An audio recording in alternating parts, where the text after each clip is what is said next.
little foot thing really was a game changer. I appreciate it. I was like swimming around before. I noticed. How is your day going? It's going well, honestly. Just your name out? Michelle Manelis, MiNDFOOD.com.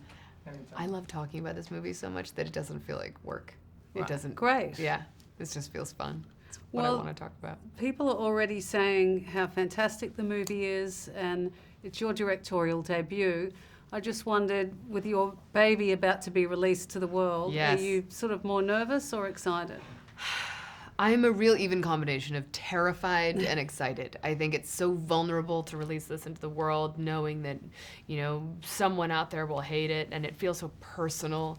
And yet, I'm so proud of it. I do know that I love it so much, it really doesn't matter what other people feel about it, because it for me is something that I feel really, really good about. And I don't think I've ever felt this good about something that I've made. I've never felt this proud of something because I've never given so much of myself to anything. Booksmart is a coming-of-age story set in high school. What were your high school years like, and does it resemble this story in any way?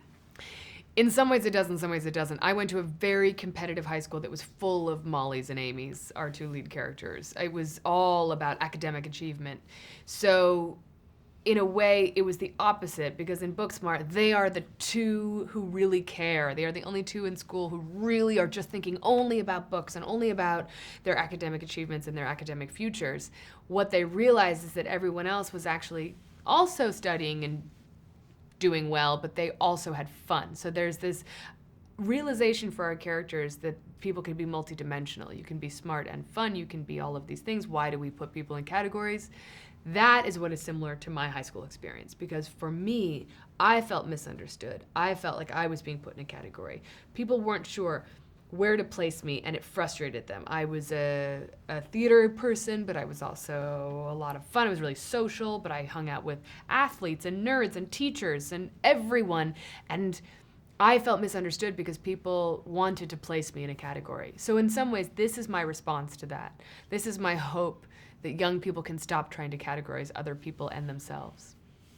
Do you agree with the theory that directors need to be control freaks? And if so, I mean, you have two little ones at home. I can't imagine you're in that much control. None. Yeah. I don't think directors need to be control freaks. I think directors need to know what questions to ask and how to answer every question, truly. I think that the most important role of a director is to be a great communicator, particularly the communication of vision, because if you get everyone on the same page, then you've got something. Then everyone can kind of take creative ownership of it, and cohesively you can create something.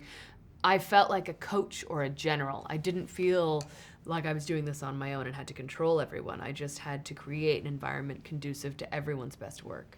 But you still, I mean, you must be a sort of champion multitasker. Yes, but aren't we all? Women are, and mothers are, and I feel that I am very good at keeping many plates spinning, but I did focus completely on this movie for the better part of 2 years. And that is a sacrifice to a certain extent that a lot of directors are familiar with. You give yourself completely to a movie. It's so different than acting. Acting, you jump in, jump out, maybe it's 3 months. They used to be longer, now it's 1 month, 3 months. And you can kind of have this experience of sort of skipping across the water, whereas with directing, you are all in. And that is what is wonderful about it, and also kind of terrifying. And also, how do you unwind? It's just, she just answer that one? I'm sorry.